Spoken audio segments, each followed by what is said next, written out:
Hello दोस्तों, आज जो कहानी मैं आपको सुनाने जा रहा हूँ उसका नाम है किसान और चट्टान। बहुत समय पहले की बात है। किसी गांव में एक किसान रहता था।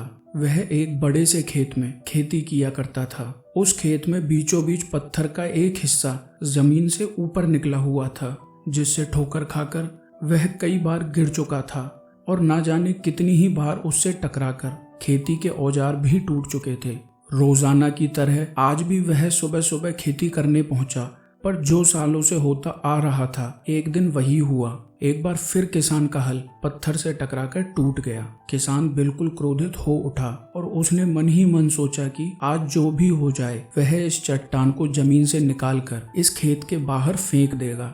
वह तुरंत भागा और गांव से 4-5 लोगों को बुला लाया और सभी को लेकर वह उस पत्थर के पास पहुंचा। किसान बोला, मित्रों, ये देखो, जमीन से निकले चट्टान के इस हिस्से ने मेरा बहुत नुकसान किया है और आज हम सभी को मिलकर इसे जड़ से निकालना है और खेत के बाहर फेंक देना है।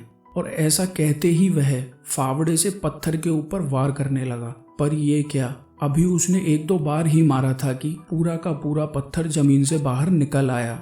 साथ खड़े लोग भी अचरज में पड़ गए और उन्हीं में से एक ने हंसते हुए पूछा, क्यों भाई, तुम तो कहते थे कि तुम्हारे खेत के बीच एक बड़ी सी चट्टान दबी हुई है, पर यह तो एक मामूली सा पत्थर निकला। किसान भी आश्चर्य में पड़ गया। सालों से जिसे वह एक भारी भरकम चट्टान समझ रहा था, दरअसल वह बस एक छोटा सा पत्थर था।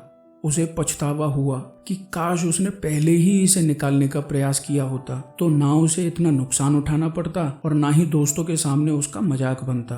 दोस्तों, इस किसान की तरह ही हम भी कई बार अपने जीवन में आने वाली छोटी छोटी बाधाओं को बहुत बड़ा समझ लेते हैं और उनसे निपटने की बजाय तकलीफ उठाते रहते हैं। जरूरत इस बात की है कि हम बिना समय गवाए उन मुसीबतों से लड़ें, और जब हम ऐसा करेंगे तो कुछ ही समय में चट्टान सी दिखने वाली समस्या एक छोटे से पत्थर के समान दिखने लगेगी, जिसे हम आसानी से ठोकर मारकर आगे बढ़ सकते हैं। दोस्तों, आपको ये हमारी स्टोरी कैसी लगी कमेंट करके हमें जरूर बताएं, और ऐसी ही मोटिवेशनल, इंस्पिरेशनल और मज़ेदार कहानियाँ सुनने के लिए हमारे चैनल को सब्सक्राइब जरूर करें।